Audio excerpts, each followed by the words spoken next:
everyone, hope we are doing well. Quite a few transfer rumours to get through today, but don't worry, it's not the same old names. There's no Scott McTominay, there's no Conor Gallagher. In fact, there's some new players being linked to Hammers this week, but there's a large quantity, which is expected for a few reasons. First of all, everyone knows we've got money to spend with the sale of Declan Rice, Gianluca Scamacca, Nikola Vlasic, so we've got a bit of money to spend. We need to get players in. The squad's looking a bit thin. There's certain areas that we definitely need to purchase for. And lastly, the three players we were close to signing, well, we've wrapped two of them up in Edson Alvarez and James Ward-Prowse. We've very publicly pulled out the other one, which is Harry Maguire, so we've backed away from it. Harry Maguire's backed away from it. Man United are backpedaling. And he's an important member of the squad. So I think that's dead in the water now, which I'm glad. To be honest with you, I'm glad. But as a result of that, we're now being linked to numerous centre-backs, which is probably true. We probably are in negotiations with various clubs over their defenders, and we're going to kick it off with Stuttgart and Greek centre-back Konstantinos Mavropanos, and I can assure you this is not the first time I've had to record the intro to this video. I should probably have started with Jonathan Tah and just ease myself in, but decided, nah, let's go for it. Let's do Mavropanos as the first transfer rumour. So we're being linked to him this morning, and late last night, an Extra Time employee broke the news that he's one of the alternative centre-backs. So at the start of the week, yesterday, we heard that West Ham had alternatives to Harry Maguire. On Monday, they were saying, hurry up, or we're going to go elsewhere, and we've decided to go elsewhere. So there's quite a few names, but Mavropanos is the strongest rumour today, if you like. Now, while I watched Bundesliga, I must confess, I don't really remember watching Stuttgart play last season. I don't really recall watching Mavropanos play last season. This season before, when he was on loan from Arsenal, he had a good season. He did well at Stuttgart last season, finished third bottom, but they won the playoffs, so they didn't get relegated. But I can't really give you too much of an opinion on him. 25 years old, went to Stuttgart for about 3 million last summer off the back of his loan the previous year round. So we're being linked to him. It's a bit of a, feels a bit of a signing for me. We'll wait and see kind of thing. But we're also being linked to two Bayer Leverkusen centre-backs, one of them being Jonathan Tah. Now, what I find interesting about Tah is we were linked to him before Tim Steidten was here. Obviously, because of Tim Steidten, there's that natural link to Leverkusen now.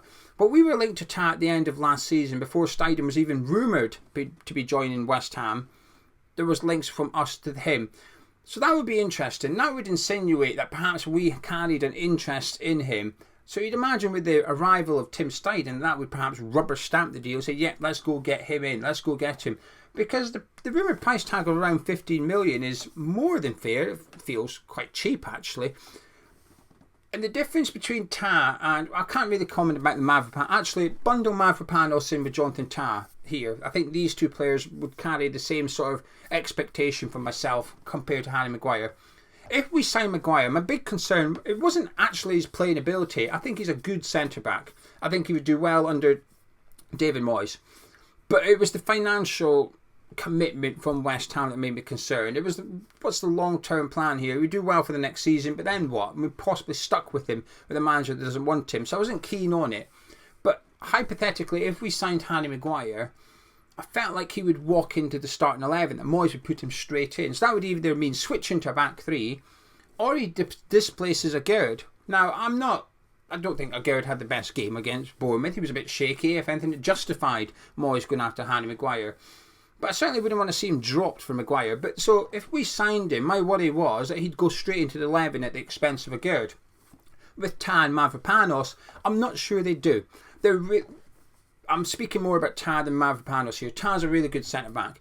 Is he good enough to put Zuma or Aguerd out of the team? Maybe eventually. A few strong games in the Europa League, he may be challenged for that position. When Zuma's injured, when Aguerd is at African Nations, Tah is more than capable of going in there and putting in a really solid shift and possibly retaining his place in the team. But the difference is, he wouldn't walk into that starting 11, which is what I think Harry Maguire would do. So I'm more keen on this deal because I don't feel we need somebody that walks into that 11. I feel like Aguerd and Zuma are good enough. I think Kerr's good enough. Ogbonna, we'll have to wait and see. So someone like Tah, I think, is the perfect type of ability, if you like, to come to West Ham. 50 million, really good price as well. I'd be delighted if we signed him, by the way. Now, we're being linked to his teammate Tapsoba, who's a much better centre-back. I think he would walk into the starting 11.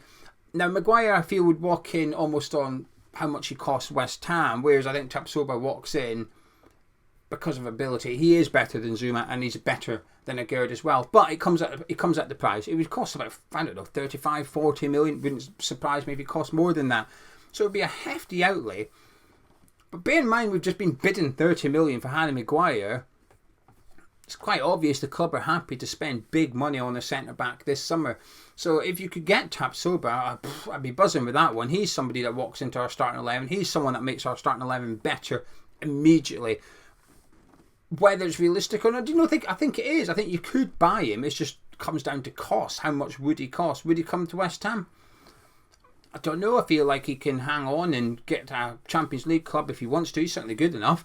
But if there's an opportunity for West Ham to get him, I'd be buzzing with that. It's just, I'm unsure. I'm unconvinced that we need to be spending 30 million on a centre-back this summer. I think there's enough younger players out there like Belka Chap and Harwood Bellis that actually would do well for us and could eventually stay in our starting 11.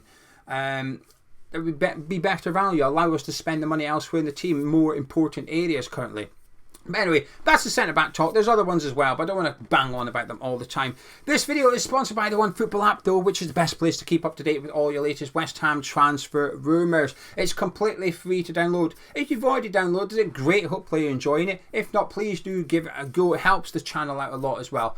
The link's in the description below. Just click on description. It'll say OneFootball app free. Just click the link. It'll take you straight to the App Store. Download it. Or you can scan the QR code that's on your screen. It costs nothing. Even when you download it, sometimes with these free apps, you go on, it says, oh, sign up, oh, buy this, oh, buy that. There's none of that on the OneFootball app. You go in, you tell it your favourite clubs, you tell it the competitions, it delivers the news to you. But it's also a really handy app for keeping up to date with the clubs you don't support. So myself and Gonzo will tell you, hey, this is the best place for West Ham news.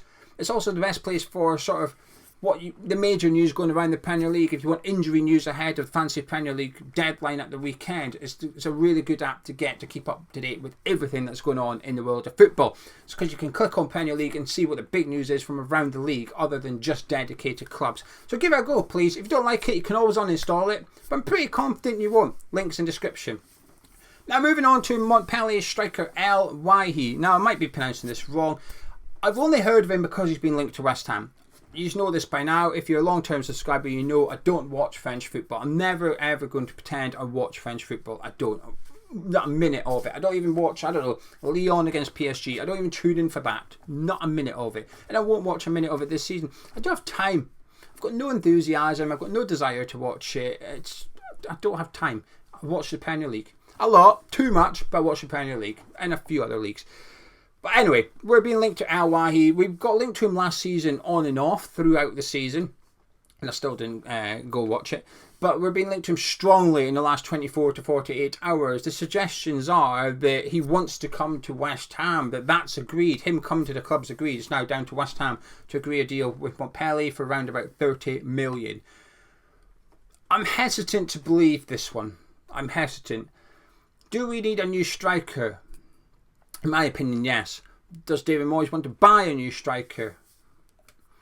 I'm not convinced. His comments about playing Bowen as a striker is ringing in my ears, and I don't think we're going to buy one. I think we're going to buy a winger and move Bowen up front, or we're going to buy somebody that can possibly play up front and leave Bowen on the right. I think we might end up doing the whole converted thing. It might be Mohamed Kudus, and I hope it is. It might be Brennan Johnson. We'll get on to him. It could be Cole Palmer. I think we're going to do something with an attacking midfielder that allows Bowen to be the alternative striker than buying an actual striker. So when we're linked to these types of players, I'm a bit hesitant to believe it. Like I said, this doesn't mean I don't want a striker. I think we should buy one. There's one or two I think would fit perfectly into how David Moyes plays. But as for the player, I can't tell you much about it. I've seen what he's been accused of off the pitch. That makes me a little bit reluctant as well. Google it. Just Google it. You'll check his Wikipedia page if you want.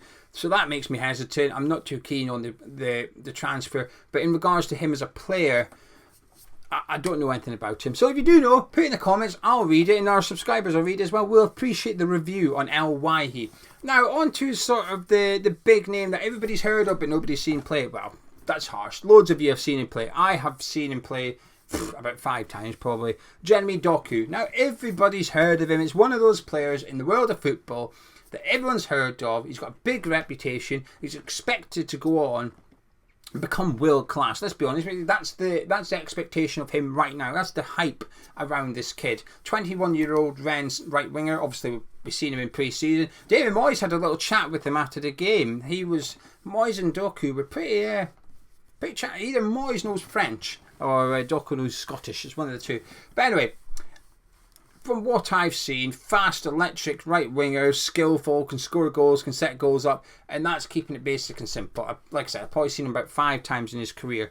But, as I always say, just because you haven't seen a player play doesn't mean you can't get excited, okay? Allow yourself to. It's important. It's transfer rumours. Allow yourself to just get a little bit excited that you might see one of Europe's top young prospects coming to West Ham. Even if you don't believe the rumour, just get excited for a minute. Life's short. Allow a little bit of happiness, right? So I would get excited if we were to sign him because of what I'm hoping to discover about the player. Not because of what I've seen, but what I'm hoping to see at West Ham. There's different ways of getting excited about transfer rumours. Now, I am taking this one with a pinch of salt, I have to confess, because he's strongly been linked to Manchester City. But this could be massive. This could be huge for West Ham. This is why I hope it's true. Not necessarily that we're going to sign Jérémy Doku, that he actually goes to Man City. I'm actually hoping he goes to Man City in a really weird way. I'll explain my domino effect in a second. But if you're new around here, please do subscribe. Every time I ask you to subscribe on a video, get about 30 new subscribers. It's quite a lot. So if I was to ask you to subscribe 10 times, we will get 300. Probably not. We'll probably still get 30. But if you made it this far, you must be enjoying the video, maybe. So please do subscribe by clicking that big red button and drop a like on it. It helps the channel out a lot more than you think. It takes you 2 seconds and it's completely free. Click that thumbs up. Now, the reason I hope he goes to Man City, well, I must confess, would I like him at West Ham? Yes, I just struggle to believe the transfer rumour, okay? Struggle. But I believe that Man City are interested in him. And the reason I want to go to Man City is because it makes getting Cole Palmer a bit more realistic. I was quite excited about the prospect of signing Cole Palmer. I like what I've seen from him at Man City. And then when I covered on a video the other day, it must have hit Man City YouTube or something, because there were quite a few City fans in the comments about them signing Paqueta. And then they were also commenting about West Ham signing Cole Palmer. And there was a lot of City fans with big hopes for him, saying, we need a buyback in there because he's going to go on and become a top player. They think that he could go on and become worth 80 to 100 million. The City fans were singing his praises. Now, you might think they're biased, but swing it round, we're biased as well about Declan Rice, about Gianluca Scamacca, whichever player, we're biased as well. But sometimes we can be biased negatively because he's not that good, actually. Have him, kind of thing. So it got me a bit more excited, seeing all the City fans hyping him up. And thought he would do really well under David Moyes at West Ham. I'm even more convinced now because of the Man City fans that were saying he will suit the way you play. He's good on the counter-attack. He's really hard working. So I found myself really wanting Cole Palmer over the last couple of days. So to see City linked with a right winger, I'm like, yes please, because then hopefully we can then go get Palmer at West Ham. Regardless of whether Paqueta goes there or not, hopefully we can bring him in. Fingers crossed. Now, the other right winger we're being linked to is Brennan Johnson, right winger / striker, 45 million. Forest have got cojones. There's a lot of clubs in this transfer window with a spine to them, and I like it. West Ham, we're one of them with Declan Rice, with Lucas Paqueta. Brighton getting a deal worth 150. I tell you what, that Caicedo deal makes you wonder if we got a good deal for Declan Rice in the end, doesn't it? 115 million. You've got players with a bit of a spine now with Caicedo, and you've got Romeo Lavia. So, I'm not going to those clubs. Whereas before, they would have probably jumped at the chance to go to like Liverpool. So it feels a little bit different now because clubs like West Ham and Forest have money. We don't need to sell. So Brennan Johnson, obviously, they've rejected 2 big bids from Brentford this summer for him. Can we afford him? I think we probably could, but how much would they want? I think that's my worry. I'd be surprised if Forest would sell for less than 60 million. Now, let me make this clear. It doesn't mean I think he's worth 60 million. I don't think he is. I think 45 is quite expensive anyway. But if that's what Forest want, that's what Forest want. They can demand what they want. They can sit there and say 60 million, please, because he's worth 60 million to Nottingham Forest. He's an important player for them. Had a decent season last season. I've seen a lot of Forest last season. Had a strong, a 7 out of 10 season maybe. Not as good as I thought he would be. I was looking for a little bit more from him, if I'm honest with you. Is he a Premier League quality player? He is. But would he come in and displace Jared Bowen? Absolutely not. But would he come in and play right wing and put Bowen up front. But Ben Johnson's also played striker quite a bit for Forest last season, quite often away from home in particular. Before that, Steve Cooper discovered he actually got a good striker in Awoni, who, I'll tell you what, I was a bit disappointed when he went to Forest last summer, and then at the end of last season I was a bit more gutted because he would suit us. Awoni would suit us a lot. I know he didn't start against Arsenal because they were away at the Emirates, but he'll start this weekend, and he came on against Arsenal and looked good. He'll be a top striker. I did a video about Forest signing players last summer, and I said Awoni's a top striker and he will score goals for them. But anyway, Brennan Johnson has played up front last season quite a bit for them before Cooper started using Awoni everywhere. I say everywhere as in every stadium, home and away, Stamford Bridge, etc. He played them up front. I remember that game. Would I like Johnson at West Ham? Yes. Do I think he would cost too much? Yes. That's my answer. I think he's a good player. I just don't think he's good value, perhaps. I think there's better ones out there. I'm still yet to be convinced Brennan Johnson's going to be like a top winger in the Premier League. I'm unconvinced. I think he'll be a good one, but there's a big difference, and we've got to be trying to buy players in that's going to go on and be good enough for Champions League clubs. Jérémy Doku, going by his reputation, will. Cole Palmer already is. Brennan Johnson, I'm not sure, and that's, like I said, that doesn't mean he's a bad player. I think he's a good player. I'm just not sure he's worth 50 million plus, that's all. Anyway, that's the transfer rumours that I'm going to discuss today. If you've enjoyed this video, please do drop a like on. It helps us out a lot. Subscribe if you're new to Hammers Chat. I'll catch up with you in a bit.